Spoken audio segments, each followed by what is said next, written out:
పరిశుద్ధమైన నామమున కూడి వచ్చిన ప్రతి ఒక్కరికి ప్రభునామమున వందనాలు. లూకాసు సువార్త 11వ అధ్యాయము 32వ వచనం. లూకాసు సువార్త 11వ అధ్యాయం 32వ వచనం. 32వ వచనం. నినవే మనుష్యులు విమర్శ కాలమున ఈ తరము వారితో కూడా నిలవబడి వారి మీద నేరస్థాపన చేయుదురు. వారు యోనా ప్రకటన విని మారు మనసు పొందిరి. ఇదిగో యోనా కంటే గొప్పవాడు ఇక్కడ ఉన్నాడు. ప్రార్థన చేసుకుందాం. మహాపరిశుద్ధుడా, మహాకృపా కనికరం కలిగిన తండ్రి, సజీవుడా, సర్వశక్తిమంతుడా, సర్వోన్నతుడా, హల్లెలూయా, స్తుతులు స్తోత్రం దేవా. నీ యొక్క అమూల్యమైన శ్రేష్టమైన కృప చొప్పున, కనికరం చొప్పున గడిచినటువంటి కాలమంతా మమ్మల్ని అందరినీ క్షేమకరంగా కాచి కాపాడి ఉన్నారు తండ్రి. స్తోత్రం. ఈ ఉదయకాల సమయం నీకు వాక్యం ధ్యానిస్తుండగా నా ప్రభు దేవా, నీకు వాక్యంలోని ప్రభు ఆత్మీయ సత్యాలు మాకు బోధించమని అడుగుచున్నాను తండ్రి. స్తోత్రం ప్రభు నాయన. నీకు వాక్యము శక్తి గలదు నా ప్రభు దేవా. అయా నాయన, నీకు వాక్కు విని నా ప్రభు ఆనాడు ప్రభు అయా నాయన లూదియా యొక్క హృదయం తెరవబడింది ప్రభు. నీకు వాక్కు విని ఆనాడు చెరసాల నాయకుడు మారు మనసు పొందుకున్నాడు ప్రభు. పరిశుద్ధాత్మదేవ స్తోత్రం ప్రభు. నీకు వాక్కు, నీ యొక్క మాటలు మాకు వినిపించమని అడుగుచున్నాను. స్తోత్రం నాయన. నిశ్చితమైతే కొద్ది సమయం నీకు సిలువ చాటును మరుగుపరిచి ఇక్కడ చేరిన ప్రతి ఒక్క బిడ్డతో వ్యక్తిగతంగా మాట్లాడి మీరే స్తుతి ఘనత మహిమ పొందమని మా ప్రభువును మా రక్షకుని ప్రియకుమారుడు యేసుక్రీస్తు వారి అతి శ్రేష్టమైన నామంలో అడిగి వేడుకొనుచున్నాము తండ్రి. ఆమేన్. నినవే మనుష్యులు విమర్శ కాలమున ఈ తరము వారితో కూడా నిలవబడి వారి మీద నేరస్థాపన చేయుదురు. వారు యోనా ప్రకటన విని మారు మనసు పొందిరి. ఇదిగో యోనా కంటే గొప్పవాడు ఇక్కడ ఉన్నాడు. ఎవరు మాట్లాడుతున్నారు? ఎవరండి మాట్లాడేది? యేసు ప్రభు మాట్లాడుతున్నాడు. ఎవరితో మాట్లాడుతున్నాడని చెప్పానంటే, ఈ లోకంలో తాను పరిచర్య చేస్తున్న కాలంలో తన చుట్టూ ఉన్నటువంటి యూదా ప్రజలతో మాట్లాడుతున్నటువంటి మాటలండి. ఒక్క రెండు వచనాలు కనుక మనం పైకి వెళ్ళినట్లయితే అక్కడ మనకి షేబా దేశపు రాణి దక్షిణ 31వ వచనం చూద్దామండి. దక్షిణ దేశపు రాణి విమర్శ కాలమున ఈ తరము వారితో కూడా లేచి వారి మీద నేరస్థాపన చేయును. ఆమె సొలొమోను జ్ఞానం వినుటకు భూమి అంతము నుండి వచ్చెను అని చెప్పిన మాట మనం గమనించాలండి. ఇక్కడ ఇద్దరు మనుషులు మనకు కనిపిస్తూ ఉన్నారు. ఒకరేమో షేబా దేశపు రాణి గురించి ప్రభువు ప్రస్తావిస్తూ ఉన్నాడు. ఇంకొకరేమో నినవే మనుష్యులు. ఇద్దరు గురించి ప్రభు ప్రస్తావిస్తూ ఉన్నాడు. గమనించాలి, ఇద్దరు కూడా అన్యజనులే, నిజ దేవుని ఎరుగని వారు. కానీ నిజమైనటువంటి దేవుడు ఎవరో తెలుసుకున్నారు. షేబా దేశపు రాణి సొలొమోను యొక్క జ్ఞానం విని సొలొమోను చూడాలి, ఆయన నోటి నుంచి వచ్చేటువంటి యొక్క జ్ఞాన వాక్కులు వినాలని చెప్పని ఎక్కడి నుంచో కొన్ని వందల వేల కిలోమీటర్ల దూరం నుంచి ప్రయాణం చేసి వచ్చిందండి.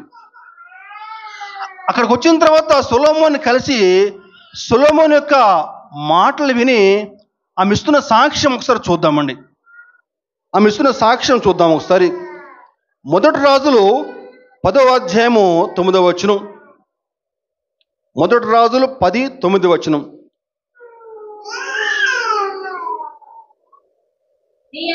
నీ యందు ఆనందించి నిన్ను ఇశ్రాయేలుల మీద రాజుగా నియమించిన నీ దేవుడైన యెహోవాకు స్తోత్రము కలుగునుగాక.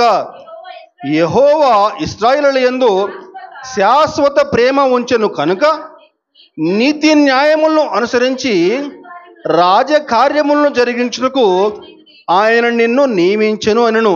ఏమంటుందండి ఆమె? నీ దేవుడైన యెహోవాకు స్తోత్రము కలుగునుగాక. అంటే ఒక అన్య దేశపు రాణి అక్కడ ప్రభు అయిన యెహోవాను ఏం చేస్తూ ఉందండి? స్తుతిస్తూ ఉందండి. గమనించాలి. అలాగే నినవే మనుషులు కూడా అక్కడ యోనా యొక్క మాటలు విని వారు మారు మనసు పొందారు అని చెప్తున్నాడండి. అయితే ఆ మాటలు చెప్తా ప్రభు ఒక చక్కని మాట చెప్తున్నాడు. చెప్పారంటే, ఇదిగో సొలొమోను గురించి చెప్పుకున్నాం కదా, సొలొమోను కంటే గొప్పవాడు ఇక్కడ ఉన్నాడు. ఇదిగో యోనా మాటలు విని ఆ రోజు వారు నినవే వారు మారు మనసు పొందారు కదా, ఇదిగో యోనా కంటే గొప్పవాడు ఇక్కడ ఉన్నాడు. అయితే ప్రజల యొక్క పరిస్థితి ఎలా ఉందని చెప్పారంటే, యేసు ప్రభు చెప్పిన మాటలు విశ్వసించి మారు మనసు ఎవరు కూడా పొందుకోవట్లేదు, పడట్లేదండి. పడకపోగా ఏమని అడుగుతున్నారని చెప్పారంటే, మాకు ఒక సూచక్రియ చూపించు అంటున్నారండి. అంటే మాకు ఒక అద్భుతాలు చూపించు, మాకు ఒక సూచక్రియ చూపించు అంటున్నారండి. ప్రభువుకి కోపం వచ్చి మాట్లాడుతున్నాడు. ఏంటని చెప్పారంటే, నినవే మనుష్యులు రేపటి రోజున ఈ తీర్పు దినాన ఒక తీర్పు దినం ఒకటి ఉంటుంది. ఆ తీర్పు దినం రోజు నినవే మనుషుల్ని మీ ముందు నిలబెడతాను, వారు మీ మీద నేరస్థాపన చేస్తారు అని చెప్తున్నానండి. అర్థమైందండి? నినవే మనుషులు తీర్పు దినం ఒకటి ఉంటుంది కదా, విమర్శ దినము. మనకందరికి ఒక తీర్పు దినం ఉంటుందండి. ఈ లోకాన్ని వదిలి వెళ్ళిపోయిన తర్వాత మనకి పరలోకంలో ఒక తీర్పు దినం ఉంటుంది. మనం మంచి చేసినా చెడు చేసినా అన్నిటికీ కూడా ఒక తీర్పు ఒకటి ఉంటుందండి ఖచ్చితంగా. అదిగో ఆ తీర్పు దినం రోజు నినవే మనుషులు నిలబెడతాం మీ ముందు, వారు మీ మీద నేరస్థాపన చేస్తారు అని చెప్తున్నానండి. ఈ మాటలు విన్నప్పుడు నా మొట్టమొదటిగా బైబిల్ చదువుతున్న కొత్తలో నినవే మనుషులు అంత గొప్పవారా అని అనిపించేదండి. వాస్తవానికి మరి మీకు అట్లా అనిపించలేదు నాకైతే తెలియదు, కానీ నాకైతే అలాగే అనిపించిందండి. నినవే మనుషులు అంత గొప్పవారా అని చెప్పేసి. అయితే మరొక ప్రశ్న, నినవే మనుషులు మరి అంత గొప్పవారైనప్పుడు మరి యోనా దేవుని యొక్క మాట విని నినవేకి వెళ్ళకుండా ఎక్కడికి వెళ్ళాడండి? తర్షీషుకి వెళ్ళేటువంటి వాడెక్కాడు. దేవుడు నినవేకి వెళ్ళమని చెప్పంటే తర్షీషుకి వెళ్ళాలని చెప్పిన ప్రయాణం ఎందుకని ఆ విధంగా చేశాడు గమనించాలండి. ఏది ఏమైనా సరే ఈరోజు ఈ యొక్క వాక్యానికి ఆ యొక్క పట్టణానికి నేను ఇచ్చే పేరేంటని చెప్పంటే, దేవుడు రక్షించగోరిన పట్టణము. అవునా కదా? దేవుడు రక్షించాలనుకున్న పట్టణం. ఈరోజు దేవుడు రక్షించాలనుకున్న పట్టణము ఆ నినవే గురించి, యోనా గురించి కొన్ని ఆత్మీయ సత్యాలు మనం తెలుసుకుందామండి. యోనా యొక్క సంఘటన, యోనా యొక్క ఉదంతం మనకందరికీ తెలిసిందే, కానీ కొన్ని ఆత్మీయ విషయాలు ఇంతకుముందు మీరు విన్నారో వినలో తెలియదు, కానీ కొంచెం లోతుగా వెళ్ళేటువంటి ప్రయత్నం చేద్దామండి. అసలు నినవే అంటే ఎక్కడిది? నినవేని అసలు ఎవరు స్థాపించారు? దాని యొక్క పుట్టు పూర్వోత్తరాలు మనం తెలుసుకునే ప్రయత్నం చేద్దామండి. నినవే పట్టణాన్ని మనకందరికీ బాబేలు గోపురం మనకందరికీ తెలుసు కదా. బాబేలు గోపురం తెలుసు అండి? మాకు తెలుసు అన్న వాళ్ళు చేయి చూపిస్తారా? బాబేలు గోపురం మనకి ఆది కాండంలో మనకు కనిపిస్తుంది. దాన్ని కట్టించింది ఎవరు అయ్యా చెప్పాలి? నిమ్రోదు కట్టించాడు దాన్ని. నిమ్రోదు చెప్దాం ఒకసారి. నిమ్రోదు కట్టించాడు దాన్ని. దేవుని యొక్క చిత్తానికి వ్యతిరేకంగా దేవుడు ఏమంటాడని చెప్పానంటే, మీరు ఫలించి అభివృద్ధి పొంది భూమిని నిండించండి, విస్తరించండి అని చెప్పిన దేవుడు చెప్తే, నిమ్రోదు ఏమంటాడని చెప్పానంటే, మనం ఎక్కడికి పోనక్కర్లేదు, మనందరం కూడా ఇక్కడే ఒక దగ్గరే ఒక పెద్ద గోపురం, ఎలాంటి గోపురము? ఆకాశాన్ని అంటున్నంత గోపురం కట్టి ఇక్కడే ఉందాము అని చెప్పని నిమ్రోదు ప్రయత్నించాడు. దేవుని యొక్క చిత్తానికి పూర్తి వ్యతిరేకం అన్నమాట. గమనించాలి. దేవుడు కోపం వచ్చింది. అక్కడ ప్రజల యొక్క భాషను చెదరగొట్టేశాడు. అక్కడ వేలాది మంది జనులు అక్కడ కుమిగూడినప్పుడు ఒక్కసారిగా ప్రజల యొక్క భాషను తారుమారు చేశాడండి. అప్పటి వరకు అందరూ అక్కడే ఉండి ఒకరితో ఒకరు మాట్లాడుకుంటూ ఉన్నారు, కానీ దేవుడు వారి యొక్క భాషను చెదరగొట్టేశాడు. ఒకరి భాష ఒకరికి అర్థం కావట్లేదు. అందరూ కూడా అప్పుడు చెల్లాచెదరైపోయారండి. ఈరోజు భూమి మీద అనేకమైన భాషలు ఎట్లా వచ్చింది చెప్పంటే అదే మూల కారణం అండి. బాబేలు అనగా ఏంటంటే అర్థం తారుమారు. బాబేలు అని చెప్పి అర్థం ఏంటండి? తారుమారండి. అదిగో ఆ బాబేలు వద్ద మనుషులు చెదరగొట్టబడ్డారు. ఆ విధంగా చెదరగొట్టబడిన తర్వాత ఈ యొక్క నిమ్రోదు అక్కడి నుంచి బయలుదేరి టైగ్రిస్ నది ఒడ్డున ఈ యొక్క నినవే పట్టణాన్ని స్థాపించాడండి. జాగ్రత్తగా వినాలండి. మనకందరికీ సొలొమోను మహారాజు తెలుసు. సొలొమోను మరణించిన తర్వాత ఇశ్రాయేలు దేశము 2 భాగాలుగా విడిపోయింది. ఒకటి ఉత్తర ఇశ్రాయేలు, రెండవది దక్షిణ ఇశ్రాయేల్. ఉత్తరము దక్షిణం. ఉత్తర భాగానికి షోమ్రోను ముఖ్య పట్టణంగా వారు పరిపాలన కొనసాగిస్తూ ఉన్నారు. దాన్ని సమరయ అంటారు. అలాగే దక్షిణాన్ని యెరూషలేము ముఖ్య పట్టణంగా పరిపాలన కొనసాగిస్తూ ఉన్నారు. అయితే ఉత్తర భాగము నిజదేవుడిని మర్చిపోయి ఎక్కువగా అన్య దేవతారాధన వైపు మొగ్గు చూపుతూ ఉన్నారు, మారిపోయారు. దేవుడు అనేక మంది ప్రవక్తలను పంపించి మారు మనసు పొందుకోమని చెప్తే వారు మారు మనసు పొందుకోలేదు. అదిగో అటువంటి సమయంలో అష్షూరు సామ్రాజ్యం, అష్షూరు వారు వచ్చి ఇశ్రాయేలుపైకి దండెత్తి వారిని పట్టుకొని బానిసలుగా తీసుకుని పోయింది. అదిగో ఆ అష్షూరు సామ్రాజ్యానికి ముఖ్య పట్టణమే ఈ నినవే. అంటే నినవే యొక్క పుట్టు పూర్వోత్తరం చెప్పే ప్రయత్నం అన్నమాట ఇది. అయితే ఈ అష్షూరు వారు ఎంత గొప్పవారయ్యా అని చెప్పానంటే వ్యంగ్యంగా అన్నమాట. ఎంత దుర్మార్గులు అని చెప్పానంటే మనుషుల్ని బతికుండగానే చర్మాన్ని ఒలిచేసి చెట్ల కట్టేసేవాళ్ళట, చంపకుండా. ఒక్కసారి చంపేయకుండా చేతులు కాళ్ళు విరగ్గొట్టి అలా కట్లకి వేలాడదీసేవాళ్ళట. అంటే ఆ రక్తం పోతా పోతా పోతా ఉంటే అట్లా నెమ్మదిగా చనిపోవాలని చెప్పేసి. అంత భయంకరమైన క్రూరులు అన్నమాట. శత్రువుల యొక్క తలలు తెగ్గొట్టి గొట్టలు పేర్చి ఆనందించేవారట. భయంకరమైన దుర్మార్గులు. పసిపిల్లల్ని బండకేసి కొట్టి చంపేవారటండి.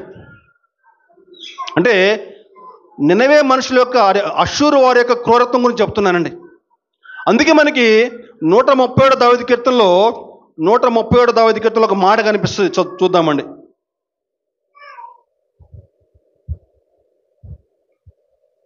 137:9 నీ పసిపిల్లల్ని పట్టుకుని వారిని బండకు వేసి కొట్టువాడు ధన్యుడు అనే మాట కనిపిస్తూ ఉందండి. ఎందుకు ఈ మాట రాశాడు కీర్తనకారుడు అని చెప్పానంటే గమనించాలి. అదిగో అంత భయంకరంగా ఇశ్రాయేలీల్ని వేధించి చంపేశారండి అష్షూరు వారు. కీర్తనకారుడు అవన్నీ కూడా స్వయంగా కళ్ళారా చూసి, మాకు ఇంతటి ఘోరం చేసావు కదా నువ్వు, మాకు ఇంతటి కష్టం కలిగించావు కదా, ఇదిగో నీ పసిపిల్లలను ఎవరైతే బండకేసి కొట్టి చంపుతారో వారు ధన్యుడు అని చెప్పని తన యొక్క బాధ, తన యొక్క ఆవేదన వ్యక్తపరుస్తూ ఉన్నాడండి. అంటే అష్షూరు వారి యొక్క క్రూరత్వం అండి. గమనించాలి, జాగ్రత్తగా విందామండి. అదిగో అటువంటి నినవే మనుషులు రక్షించబడాలి అని చెప్పేసి యేసు ప్రభు ఈ యోనాను అక్కడికి వెళ్ళమని చెప్పాడు. ఎక్కడికి? ఇదిగో ఇప్పుడు చెప్పాను కదా, ఇదిగో ఇటువంటి క్రూరత్వం ఉన్నటువంటి మనుషుల వద్దకు వెళ్ళి వారు రక్షించబడాలని చెప్పని నా మాటలుగా ప్రకటించి వెళ్ళని చెప్పేసి. అందుకే యోనా ఇష్టపడలేదు. మా ఇశ్రాయేలీయుల్ని ఈ విధంగా వారు రాచి రంపాన పెడతా ఉంటే అక్కడికి వెళ్ళి నీ మాటలు ప్రకటించాలని నేను అని చెప్పని యోనా ఇష్టపడలేదండి. కానీ గమనించాలి, మన దేవుడు ఎంత గొప్పవాడని చెప్పంటే యెషయా గ్రంథంలో 55లో ఒక మాట ఉంటుందండి. మన ప్రభువు ఎంతటి గొప్పవాడని చెప్పంటే 55:8, యెషయా 55:8, నా తలంపులు మీ తలంపుల వంటివి కావు, మీ త్రోవలు నా త్రోవల వంటివి కావు. ఇదే యెహోవాకు, ఆకాశములు భూమిపైకి ఎంత ఎత్తుగా ఉన్నవో మీ మార్గముల కంటే నా మార్గములు మీ తలంపుల కంటే నా తలంపులు అంత ఎత్తుగా ఉన్నాయండి. గమనించాలి, దేవుని యొక్క తలంపులు వేరు, మన యొక్క తలంపులు వేరండి. దేవుని యొక్క మంచితనం గురించి మరొక చక్కని మాట మత్తయి సువార్తలో వ్రాయబడింది, అది కూడా చూద్దామండి. మత్తయి సువార్త 5:45.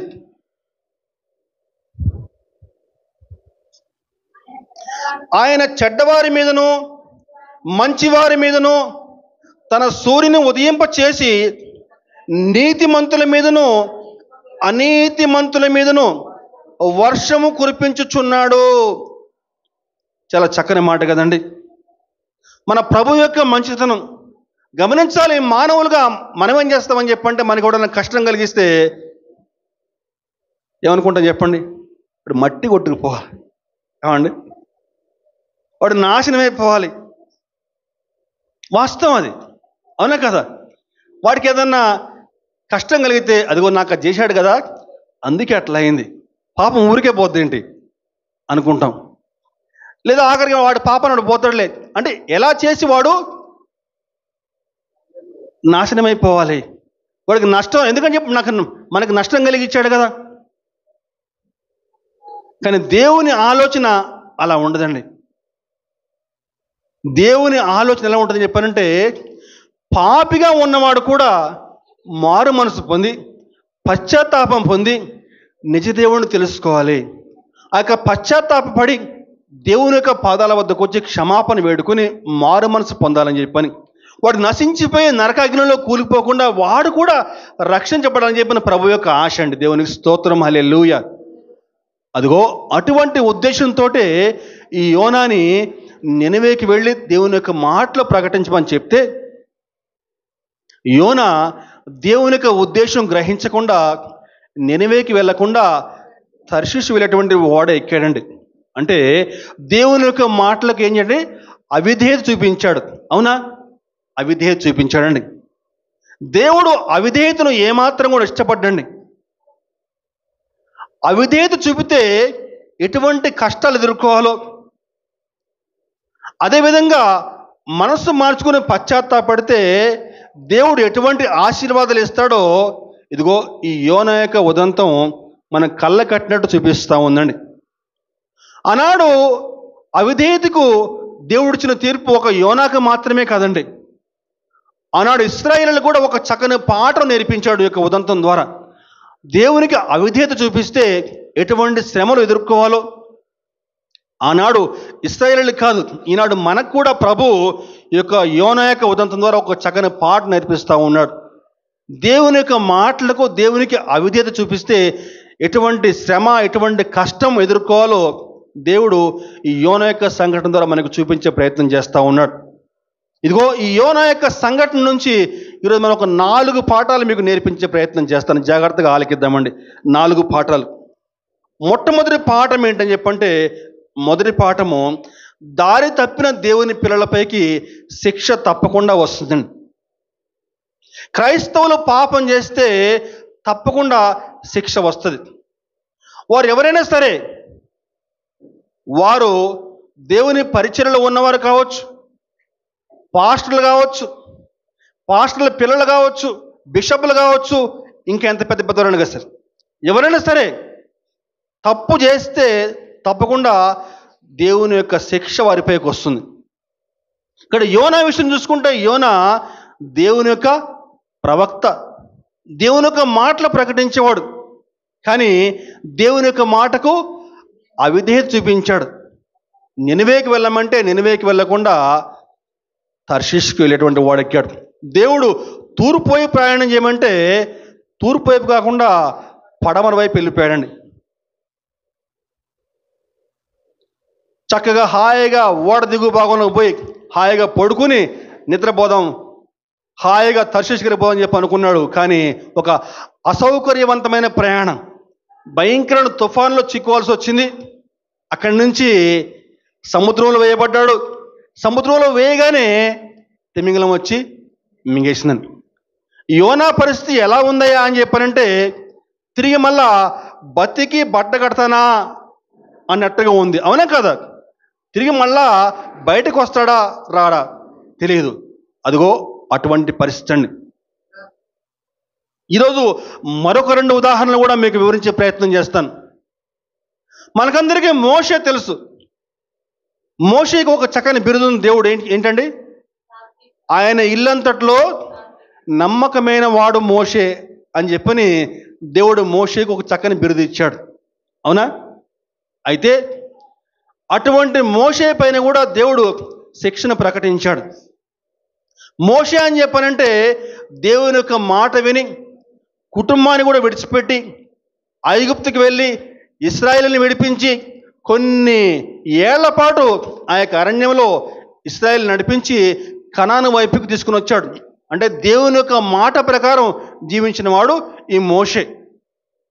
అయితే అటువంటి మోషే కూడా ఒకసారి ఆ యొక్క అరణ్య ప్రయాణంలో ప్రయాణం చేస్తూ ఉంటే మనకందరికీ తెలుసు, ఎర్ర సముద్రం దాటిన తర్వాత తాగడానికి నీరు లేకపోతే ఏమంటాడు ప్రభు? ఎదురుగా ఒక బండ ఉంది, ఆ బండను కొడితే నీకు నీళ్ళు వస్తాయని చెప్తాడు. అయితే మరొక సందర్భంలో ఆ విధంగా ప్రయాణం చేస్తూ ఉంటే మళ్ళా తాగడానికి నీళ్ళు దొరకవు.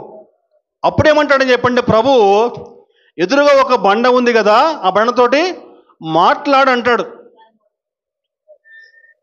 మాట్లాడు అని చెప్పన్నప్పుడు మోషే ఏమంటాడని చెప్పంటే చూద్దామండి ఒకసారి. సంఖ్యాకాండము 20వ అధ్యాయం 10వ వచనం. సంఖ్యాకాండము 20వ అధ్యాయం 10వ వచనం. తర్వాత మోషే అహరోనులు ఆ బండ ఎదుట సమాజమును పోగు చేసినప్పుడు అతడు వారితో, ద్రోహులారా వినుడి, మేము ఈ బండలో నుంచి మీ కొరకు నీళ్లు రప్పించవలెనా అనెను. ఏమన్నాడండి మోషే? ద్రోహులారా వినుడి అని ఒక మాట పలుకుతున్నాడు. నెంబర్ 2, మేము ఈ బండల నుంచి మీ కొరకు నీళ్లు రప్పించవలన అంటే వాళ్ళ రప్పించేది కాదు కదా. 2 తప్పులు చేస్తున్నాడు. ఒకటేమన్నాడండి, ద్రోహులారా అంటున్నాడు. ఇంకొక మాట, మేము మీ కొరకు ఈ బండల నుంచి నీళ్లు రప్పించవలనా అంటున్నాడండి. అని చెప్పని ఆ బండతో మాట్లాడకపోగా ఆ బండని 2 సార్లు కొట్టాడు. ఆ బండ నుంచి నీళ్ళైతే వచ్చినాయి కానీ దేవుని కోపం వచ్చేసింది. ఏమంటాడు దేవుడు అని చెప్పంటే 12వ వచనం చూస్తే, అప్పుడు యెహోవా మోషే అహరోనులతో, మీరు ఇశ్రాయేలీయుల కన్నుల ఎదుట నా పరిశుద్ధతను సన్మానించినట్లు నన్ను నమ్ముకొనకపోతిరి కనుక ఈ సమాజమును నేను వారికి ఇచ్చిన దేశంలోనికి మీరు తోడుకొని పోరని చెప్పాను. గమని ఒక చిన్న మాట అండి, చిన్న మాట. ఏం చెప్పుకున్నాం పాఠం అండి? దేవుని పిల్లలపైకి, దారి తప్పిన దేవుని పిల్లలపైకి తప్పకుండా శిక్ష వస్తుంది. మోషే అంతవరకు నమ్మకంగా నడిపించాడు ఇశ్రాయేలుని, కానీ ఒక చిన్న తప్పు చేశాడు. దేవుడు తీర్పు తీర్చండి చెప్పంటే, కనానులోకి మీరు ప్రవేశించరు. కనానులోకి మోషే అడుగు పెట్టలేకపోయాడు. అవి పక్కన కొండ ఉంది కదా, ఆ కొండకి కనాను చూడు అంతే, అంతవరకు పర్మిషన్. ఇంకా అక్కడితో ఆగిపోయాడు మోషే. ఇంకా మరొక సంఘటన చూసుకుంటే గెహజీ మనకందరికీ తెలుసు.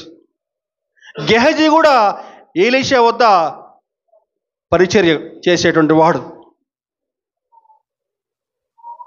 మన చాలామంది తెలుసు ఈ సంఘటన. నయమాను కుష్ఠరోగి. నయమాను ఎలీషా వద్దకు వస్తే ఎలీషా ఏమంటాడమ్మా, యోర్దానికి వెళ్ళి 7 సార్లు మునుగు అని చెప్పంటే మొట్టమొదటిగా ఒప్పుకోడు. తర్వాత తిరిగి మళ్ళీ ఒప్పుకొని యోర్దానికి పోయి మునుగుతాడు. కుష్ఠరోగం అంతా పోయి అతని దేహము పసిపిల్లల దేహం వంటిది అవుతుంది. నయమాను సంతోషపడిపోయి చక్కగా బంగారం, వెండి, ఆ యొక్క దుస్తులు ఇస్తూ ఉంటే ఏమంటాడు ఎలీషా, నాకేం అక్కర్లేదు, నీ బంగారం నీ వెండి నువ్వే ఉంచుకో అని చెప్తాడు. కానీ పక్కన ఉన్నటువంటి ఈ గెహజీ ఆ యొక్క బంగారం వెండి పైన ఆశపడతాడు.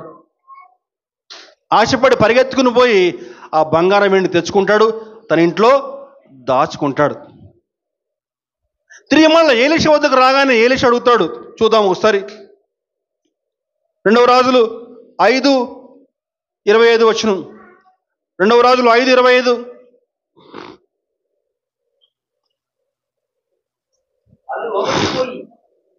అతడు లోపలికి పోయి తన యజమానుని ముందర నిలవగా ఎలీషా వారిని చూచి, గెహజీ, నీవెచ్చటి నుండి వచ్చితమని అడిగినందుకు వాడు, నీ దాసుడినైన నేను ఎచ్చటికి పోలేదనను. అబద్ధం చెప్పేశాడు. నీ దాసుడినే నేను ఎక్కడికి పోలేదయ్యా అని చెప్పన్నాడు. ఏమైందండి? మంచు వంటి తెల్లని కుష్ఠము గెహజీ కుటుంబానికి సదాకాలము అంటి ఉండేలాగా దేవుడు శపించేశాడు. వాక్యం ఉన్న సహోదరుడు సహోదరి, ఈరోజు నేను దేవుని మందిరానికి క్రమంగా వస్తున్నా కదా, దేవునికి దశంభాగం ఇస్తున్నా కదా, దేవునికి కానుకలు ఇస్తున్నా కదా, దేవుని పరిచయం చేస్తున్నా కదా, చక్కగా పాటలు పాడుతున్నా కదా, మంచి వాయిద్యాలు వాయిస్తున్నా కదా అనుకోవద్దండి. నువ్వు తప్పు చేస్తే మాత్రం తప్పకుండా నువ్వు శిక్షించబడతావు. ఇదిగో యోనా విషయంలో కూడా జరిగింది అదే. సముద్రంలో పడేయబడ్డాడు, తిమింగలం మింగేసింది. ఇది మొట్టమొదటి పాఠం అండి. రెండవ పాఠము జాగ్రత్తగా వినాలండి. ఒక వ్యక్తిని తన దారిలోకి తెచ్చుకోవడానికి, అంటే తన చిత్తములోకి ఒక వ్యక్తిని తీసుకురావడానికి దేవుడు ఎంత దూరమని వెళ్తాడండి. గమనించాలండి. అర్థమైందండి? ఒక వ్యక్తిని తన చిత్తంలోకి తీసుకుని రావడానికి దేవుడు ఎంత దూరమని వెళ్తాడు. హెబ్రీ పత్రిక 12వ అధ్యాయము 5, 6, 8 వచనాలండి. మరియు నా కుమారుడా, ప్రభువు చేయు శిక్షను తృణీకరించుకుము. ఆయన నిన్ను గద్దించినప్పుడు విసుకొకము. ప్రభువు తాను ప్రేమించువారిని శిక్షించి తాను స్వీకరించు ప్రతి కుమారుని దండించునని కుమారులతో సంభాషించినట్లు మీతో సంభాషించు. ఆయన హెచ్చరికను మర్చితిరి. 5, 6, 8 అండి. కుమారులైన వాళ్ళందరూ శిక్షలో పాలు పొందుచున్నారు. మీరు పొందని ఎడల దుర్బీజులే కానీ కుమారులు కారు. చాలండి, గమనించాలండి. అంటే తన కుమారులుగా తన కుమార్తెలుగా ఉన్న మనము దేవుని పట్ల అవిధేయత కనపరుస్తూ ఉంటే దేవుడు ఆ యొక్క అవిధేయతలోంచి తన చిత్తములోకి తీసుకురావడానికి దేవుడు కొన్నిసార్లు మనల్ని శిక్షిస్తాడండి. ఆ శిక్ష ఎంతకాలం ఉంటుంది? ఎంతకాలమైనా ఉండొచ్చు. తన యొక్క చిత్తంలోకి తీసుకురావడానికి దేవుడు అనేక సార్లు శిక్షలు అనుమతిస్తాడు. ఆ యొక్క శిక్ష ద్వారా, ఆ యొక్క శ్రమల ద్వారా దేవుడు మనకు కొన్ని పాఠాలు మనకి నేర్పిస్తాడు. అంటే దేవుని యొక్క చిత్తం ఏంటో తెలుసుకునే వరకు ఆ శిక్షలు, ఆ శ్రమలు మనకి అమల్లో ఉంటాయని చెప్పని మనం గ్రహించాలండి. ఇదిగో యోనా విషయం కూడా అంతే. దేవుడు చెప్పిన మాటను వినకుండా, నినివేకి వెళ్ళకుండా తర్షీషుకు వెళ్ళేటువంటి వాడెక్కాడు. దేవుడు యోనాకు ఒక చక్కని పాఠం నేర్పించాడు. పెద్ద తుఫాను వచ్చింది. యోనా వెళ్ళి సముద్రంలో పడవేయబడ్డాడు. తిమింగలం యోనాను మింగేసింది. అదిగో ఆ తిమింగలం యోనాను మింగినప్పుడు కానీ యోనాకు అర్థం కాలేదు దేవుని యొక్క శక్తి ఎంత శక్తో. అదిగో ఆ తిమింగలం యొక్క గర్భంలో ఉండి దేవునికి ప్రార్థన చేస్తూ ఉన్నాడు. చూద్దాం ఒకసారి. యోనా గ్రంథము 2వ అధ్యాయము 7వ వచనం. యోనా గ్రంథం 2వ అధ్యాయం 7వ వచనం. కోపములో నుండి నా ప్రాణము నాలో మూర్ఛిల్లగా నేను యెహోవాను జ్ఞాపకము చేసుకుంటుని నీ పరిశుద్ధాలయములోనికి నీ యొద్దకు నా మనవి వచ్చును. గమనించాలండి. ఇగో ఆ తిమింగలం యొక్క కడుపులో దేవునికి ప్రార్థన చేస్తూ ఉన్నాడు. అంతకంటే మరి వేరొక స్థలం లేదు యోనాకు అప్పుడు. ఇంకా ఆ తిమింగలం మింగిన తర్వాత అప్పుడు దేవునికి ప్రార్థన చేస్తూ ఉన్నాడు. అప్పుడు గుర్తొచ్చాడు దేవునికి. అప్పుడు యోనాకు దేవుడు గుర్తొచ్చాడు. అప్పుడు ఇంకేమన్నాడండి? 2:9 చెల్లించి నేను నీకు బలులు అర్పింతును, నేను మొక్కుకున్న మొక్కుబళ్ళు చెల్లింపక మానను, యెహోవా యొద్దనే రక్షణ దొరుకునని చెప్పని ప్రార్థించను. జాగ్రత్తగా ఈ మాట మనం ఆలకించాలండి. దేవుని యొక్క మాట వినకుండా యోనా దూరం వెళ్ళిపోతున్నాడు. అవిధేయత చూపించాడు. అదిగో అవిధేయత చూపించినప్పుడు తిమింగలం యోనాను మింగేసింది. ఆ తిమింగలం యొక్క గర్భంలో ఉండి యోనా దేవునికి ప్రార్థన చేస్తూ ఉన్నాడు. జాగ్రత్తగా మనం ఆలకించాలండి. ఇదిగో దేవునికి మాట వినకుండా దేవునికి అవిధేయత కొన్నటువంటి నిన్ను తన చిత్తంలోకి తీసుకోవడానికి దేవుడు నీకేం చేయాలో చెప్పండి. దేవుడు ఎటువంటి శిక్ష అయినా సరే వేయగలడు. మనం చాలాసార్లు కొన్ని సాక్ష్యాలు మనం టీవీలో వింటూ ఉంటాం, గమనించాలండి. ఒక పెద్ద యాక్సిడెంట్ జరిగింది నాకు, నేను ఇక ప్రాణాపాయ పరిస్థితిలో ఉండగా నా ప్రాణం ఇంకా పోతుంది అనుకున్న పరిస్థితిలో యేసు ప్రభువుని తెలుసుకున్నాను. అదిగో అప్పుడు నేను ఆయన్ని రక్షించాను, అప్పుడు ఆయన పైన విశ్వాసం నాకు కలిగింది అని చెప్పి కొంతమంది సాక్ష్యం ఇస్తూ ఉంటారు. మరి కొంతమంది ఏమంటారండి, నాకు యేసు ప్రభువుని తెలుసు నాకు, కానీ నేను నమ్ముకోలేదు ఆయన్ని, నాకు పెద్ద భయంకరమైన జబ్బు వచ్చింది, ఆ జబ్బుతోటి నేను ఇంకా ప్రాణాపాయ పరిస్థితుల్లో ఇక నా ప్రాణం పోతుంది, డాక్టర్లు ఇంకా నువ్వు బతకవు అనుకున్న పరిస్థితుల్లో అప్పుడు యేసు ప్రభువుని నమ్ముకున్నాను, అప్పుడు నేను రక్షించబడ్డాను, అప్పుడు నేను బాగుపడ్డానని చెప్పి సాక్ష్యం చెప్తూ ఉంటారండి. నేనేమంటానని చెప్పానంటే, అటువంటి విపత్కర పరిస్థితుల్లో నువ్వు దేవుని ఆశ్రయించే బదులు నీకు సమయం ఉండగానే నువ్వు దేవుణ్ణి ఆశ్రయించవచ్చు కదా. యోనా దేవుని మాట వినకుండా వెళ్ళినందుకు తిమింగలం మింగిన తర్వాత కానీ యోనాకు దేవుడు గుర్తు రాలేదు. ఈనాడు అనేక మంది జీవితాలు అలాగున్నాయండి. దేవుడు మాట వినకుండా దేవునికి అవిధేయతగా నువ్వు జీవిస్తూ ఉంటే తన చిత్తంలోకి నేను తీసుకురావడం దేవుడికి కష్టం కాదండి, ఒక్క క్షణం చాలు అంతే. నీకు అనారోగ్యం కలగజేయాలా, నీ కొడుకు జబ్బు కలగజేయాలా, పెద్ద కష్టమేం కాదు. అర్థమైన విషయం నేను చెప్పేది. నీకు ఉన్న ఆస్తి మొత్తం ఒక క్షణంలో పోగొట్టాలా? దేవుడు ఏమైనా చేయగలడు, కానీ దేవుడు ప్రేమమయుడు. సమయం ఉండగా నేడే మిక్కిలి అనుకూల సమయం ఉండగానే నేడే ఆయన వద్దకు వచ్చి నిజమైన రక్షకుడు, ఆయన శక్తిమంతుడు అని చెప్పి తెలుసుకుని ఆయన్ను ఆశ్రయిస్తే దేవుడిని కనికరించి తన బిడ్డగా చేర్చుకుంటాడు. దేవుని నామానికి మహిమ కలుగును గాక. దేవునికి స్తోత్రం, హల్లెలూయా. మూడవ పాఠం ఏంటి చెప్పంటే, నువ్వు మారు మనసు పొందుకుని నువ్వు ఎక్కడ కూర్చుని ప్రార్థించినా సరే దేవుడు ఆలకిస్తాడు. అది ఈ స్థలం ఆ స్థలం అని కాదు. నువ్వు మందిరానికి వచ్చి ప్రార్థన చేయాల్సిన పని లేదండి.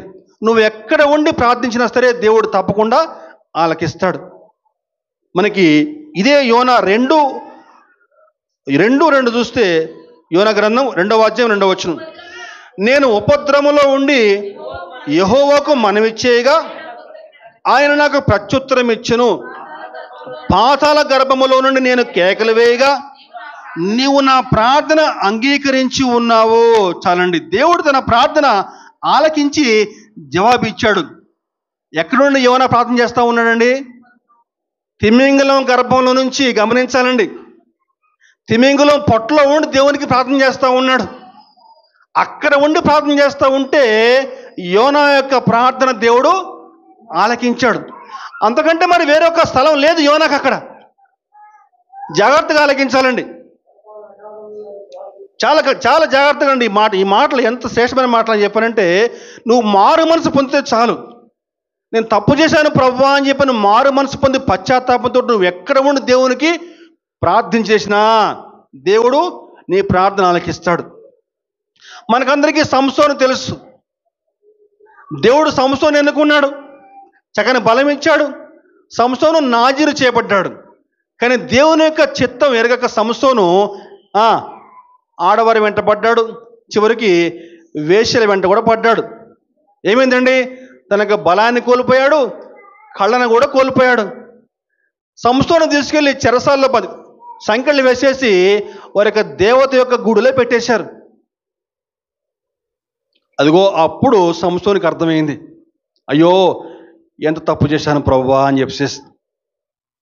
అక్కడ సంసోను దేవునికి ప్రార్థన చేస్తూ ఉన్నాడు. చూద్దామండి, న్యాయాధిపతులు 16వ అధ్యాయము 28వ వచనం. న్యాయాధిపతులు చూద్దాం, న్యాయాధిపతులు 16:28. ఎప్పుడు సంసోను బంధించినప్పుడు యెహోవా ప్రభువా దయచేసి నన్ను జ్ఞాపకం చేసుకునుము. దేవా దయచేసి ఈసారి మాత్రమే నన్ను బలపరచుము. నా 2 కన్నుల నిమిత్తము ఫిలిస్తీన్లను ఒక్క మారే దండించి పగ తీర్చుకుననిమ్మని యెహోవాకు మొర్రపెట్టి. జాగ్రత్తగా గమనించాలండి. దేవుడు సంసోనుకి ఎంత చక్కని బలం ఇచ్చాడండి. ఒంటి చేత్తోటి 100 మందిని ఇది చంపేసేవాడు, సింహబలుడు అని. అటువంటి బలాన్ని సంసోను పోగొట్టుకున్నాడు. ఈనాడు దేవుడు నీకు చక్కని బలం ఇచ్చాడు, జ్ఞానం ఇచ్చాడు, శక్తి ఇచ్చాడు, నీకు అన్నీ కూడా ఇస్తే నువ్వు దేవుడిని మర్చిపోయి దేవుని మాట వినకుండా నీ ఇష్టం వచ్చినట్టు నువ్వు ఎక్కలేకుండా జీవిస్తూ ఉంటే ఏమండి, దేవుడు నీ బలం తీసేస్తాడు. ఏమండి, నీకు ఇంకా ఏదైనా సరే తిరగవచ్చు, చెప్పలేం. కానీ అటువంటి పరిస్థితుల్లో సంసోను తాను ఎంత పొరపాటు చేశాడో గుర్తుకొచ్చేసింది. దేవునికి మొరపెడతా ఉన్నాడు, ప్రవ్వా దయచేసి ఈసారి మాత్రం నన్ను బలపరచు ప్రవ్వా అని ప్రార్థన చేసి దేవుడు సంసోనుకి చక్కని కృప చూపాడు, చక్కని బలం ఇచ్చాడు. ఈ చేత్తో ఆ చేత్తో కూడా 2 స్తంభాలు కూడా లాగేస్తే గుడి మొత్తం కూడా కూలిపోయింది. ఫిలిస్తీన్లు కొన్ని వేల మంది చనిపోయారండి. వాక్యం సెలవిస్తూ ఉంది, సంసోను బతుకున్న కాలంలో ఫిలిస్తీన్లు చంపిన వారి కంటే ఆ యొక్క సంఘటనలో చనిపోయిన వారు ఎక్కువ మంది అని చెప్పి వాక్యం సెలవిస్తూ ఉందండి. అంటే నువ్వు మారు మనసు పొంది దేవునికి ప్రార్థన చేస్తే దేవుడు తప్పకుండా ఆలకిస్తాడు. ఎక్కడ ఉండి ప్రార్థన చేశాడు ఇప్పుడు సంసోను? గుళ్ళు. ఏ గుళ్ళో? అన్య దేవతల యొక్క గుడిలో ఉండి దేవునికి ప్రార్థన చేస్తా. అంటే మారు మనసు పొందాడు, పశ్చాత్తాపడ్డాడు. అంటే స్థలం ఇంపార్టెంట్ కాదు, నువ్వు ఎక్కడ ఉండి మారు మనసు పొందావు అనేది చాలా ఇంపార్టెంట్. 2 సంఘటనలు. యోనానేమో తిమింగళం యొక్క గర్భంలో ఉండి ప్రార్థన చేశాడు, సంసోనేమో అన్య దేవతల యొక్క గుడిలో ఉండి ప్రార్థన చేశాడు. 3వ సంఘటన మనష్షే రాజు. హిజ్కియా యొక్క కుమారుడు మనష్షే. హిజ్కియా దేవుని పట్ల భక్తి కలిగినటువంటి వాడు, కానీ మనష్షే దుర్మార్గుడు. అనేక రకాల పాపిష్టి పనులు చేస్తూ ఉంటే దేవుడు అనేకమైన హెచ్చరికలు పంపిస్తాడు, కానీ మనష్షే వినిపించుకోలేదు. మనష్షే ఎంత దుర్మార్గుడు అని చెప్పంటే యెషయా ప్రవక్తని రంపాల చేత కోసి చంపేశాడని చెప్పని చెప్తారు చరిత్ర. అంతటి దుర్మార్గుడు. అయితే అటువంటి పరిస్థితిలో శత్రువులు వచ్చి రాజ్యంపైకి దండెత్తి మనష్షేని సంఖ్యలతోటి బంధించేసి ముక్కుకి కొక్కి వేసి లాక్కపోతారు. ఆ చెరసాల్లో ఉన్నప్పుడు మనష్షేకి దేవుడు గుర్తుకొస్తాడు. తాను ఎంత పొరపాటు చేశాడో గుర్తుకొచ్చి దేవునికి 2 క్రానికల్స్ 2వ దినవృత్తాంతములు 33వ అధ్యాయం 12వ వచనం, 33:12. 2వ దినవృత్తాంతం 33:12. అతడు శ్రమలో ఉన్నప్పుడు తన దేవుడైన యెహోవాను బ్రతిమాలుకుని తన్ను తాను బహుగా తగ్గించుకునేను. చాలండి. అంటే ఆ యొక్క శ్రమలో ఉన్నప్పుడు, కష్టంలో ఉన్నప్పుడు తాను ఎంత పొరపాటు చేశాడో గుర్తుకొచ్చేసింది. దేవునికి ప్రార్థన చేస్తూ ఉన్నాడు. దేవుడు మనష్షే పట్ల కనికరం చూపి మనష్షేకు మళ్ళా తన యొక్క సింహాసనం మళ్ళా మనష్షేకి ఇచ్చేస్తాడండి. తన రాజ్యాన్ని తిరిగి మళ్ళీ మనష్షేకి ఇచ్చేస్తాడు. మనకి కొత్త నిబంధనలో చూస్తే పేతురు యేసు ప్రభు ఎవరో నాకు తెలియదని చెప్పని 3 సార్లు బొంకాడు. కానీ పేతురు ప్రభు యొక్క పదాల వద్ద క్షమాపణ వేడుకొని కన్నీరు కారిస్తే తిరిగి మళ్ళా పేతురుని కనికరించి తన యొక్క బండపైన గొప్ప సంఘాన్ని కట్టుకునే కృపను దేవుడు పేతురికి ఇచ్చాడండి. పేతురు గొప్పగా పరిచయం చేశాడు. తప్పు చేశాడు, కానీ మారు మనసు పొందాడు. ఇదిగో ఇక్కడ యోనా కూడా తప్పు చేశాడు, కానీ పశ్చాత్తాపడ్డాడు. మారు మనసు పొంది ఏమన్నాడమ్మా? యెహోవా యుద్ధనే రక్షణ దొరుకును అని ప్రార్థన చేశాడండి. యోనా అనుకోవచ్చు నేను బతకడమే గొప్ప అని చెప్పేసి, కానీ యోనాకి దేవుడు 2వసారి అవకాశం ఇచ్చాడు. మళ్ళా నినివేకి వెళ్ళి నా మాటలు ప్రకటించని చెప్పేసి. ఈరోజు నువ్వు ఎంత పాపం చేసి ఉండొచ్చు, నువ్వెంత ఘోర తప్పని చేసి ఉండొచ్చు, కానీ నీ యొక్క తప్పు తెలుసుకొని మారు మనసు పొంది దేవుని యొక్క సన్నిధిలో ప్రార్థన చేస్తే దేవుడు నువ్వు ఎక్కడున్నా సరే అక్కడికి వస్తాడు. దేవుడు నీ ప్రార్థన ఆలకిస్తాడు. నిన్ను క్షమించి తిరిగి మళ్ళీ ఒక నూతన వ్యక్తిగా మార్చుటకు ఆయన చాలిన దేవుడు అండి. దేవునికి స్తోత్రం కలుగును గాక. హల్లెలూయా. నాలుగో పాఠము సమస్తమైన సృష్టి యావత్తు కూడా ఆయన ఆధీనంలో ఉందండి. యోనా యొక్క సంఘటన చూస్తే మొట్టమొదటిగా ఏం చేశాడండి? తుఫాన్ రప్పించాడు. తుఫాన్ రప్పించిన తర్వాత యోనాని ఆ యొక్క సముద్రంలో పడేసరికి తుఫాన్ ఆగిపోయింది. సముద్రంలో పడవేయగానే తిమింగలం వచ్చి మింగేసింది. తిమింగలానికి ఏం చేశాడండి? కేవలం మింగటానికి ఆజ్ఞ ఇచ్చాడు అంతే. మింగటానికే, తినటానికి కాదు. ఆ 2 రోజుల పాటు ఆ తిమింగలం యొక్క గర్భంలోనే యోనా ఉండిపోయాడు. జాగ్రత్తగా గమనించాలండి. అంటే సృష్టి యావత్తు ఆయన యొక్క ఆధీనంలో ఎలా ఉందని చెప్పేసి బైబిల్లో మరికొన్ని సంఘటనలు మీరు చూస్తే ఏలియా మనకందరికీ తెలుసు. ఆ యొక్క భయంకరమైన కరువులో ఆహాబు కాలంలో ఏలియాని కెరీతు వాగునొద్ద ఉండమని చెప్తాడు. ఆ కెరీతు వాగునొద్ద ఏలియాని చక్కని మాంసాహారంతో ఉదయం సాయంకాలం కూడా కాకులతోటి ఆహారాన్ని పంపిస్తాడు ప్రభు. అవునా కాదా? కాకులకి మాంసం దొరికితే కాకులు వదులుతాయండి? అయినా సరే పొద్దున సాయంకాలం దేవుని యొక్క మాట పట్టుకొని 2 ఏళ్ల పాటు, మామూలు మాటలు కాదండి, గమనించాలి. బిలాము ప్రవక్త దేవుని యొక్క మాట వినకుండా ఇశ్రాయేలుని శపించడానికి వెళ్తే దేవుడు అనేక సార్లు బిలాముని హెచ్చరిస్తాడు. కానీ మాట వినకపోతే ఒక గాడిదకి మాట వచ్చేలా చేసి బిలాముని హెచ్చరిస్తాడు. జాగ్రత్తగా ఆలకిద్దామండి. కొత్త నిబంధన గ్రంథంలో పేతురు విషయంలో కూడా పేతురికి తన యొక్క శక్తి అంటే తెలవాలని చెప్పేసి పేతురు ఆ రాత్రంతా కూడా చేపలు పడుతూ ఉంటే ఒక్క చేప కూడా దొరకదు. కానీ యేసు ప్రభు ఆ యొక్క ఓడ ఎక్కి ఏమంటాడమ్మా? ఈ పక్క వాళ్ళే, కుడి పక్క వాళ్ళే మీకు చేపలు దొరుకుతాయని చెప్పి అన్నప్పుడు విస్తారంగా చేపలు పడ్డాయండి. పెద్దయ్య గారు మాటలు చెప్తా ఉంటే బయటేమో ప్రజలు, లోపలేమో చేపలు చక్కగా వింటా కూర్చునేమో బహుశా. అందుకని ఈ పక్కన వాళ్ళేగానే విస్తారంగా చేపలు పట్టి. మరొక సంఘటన కూడా మీకు జ్ఞాపకం చేస్తాను. ఆనాడు అధికారులు పేతురు వద్దకు వచ్చి పన్ను కట్టమని చెప్తారు. 1/2 షెకెలు పన్ను ఆనాటి కాలంలో. పేతురు వద్ద డబ్బులు ఉండవు. అప్పుడు ఇంట్లోకి వస్తాడు, యేసు ప్రభు ఇంట్లో ఉంటాడు. అప్పుడు ప్రభు అంటాడు, పేతురు నువ్వు వెళ్ళి సముద్రంలో వలె. ముందుగా వచ్చినటువంటి ఆ యొక్క చేప నోట్లో 1 షెకెలు నీకు దొరుకుతుంది. 1 షెకెలు నువ్వు పోయి అమ్మేసి 1/2 షెకెలు నీకు, 1/2 షెకెలు నాకు.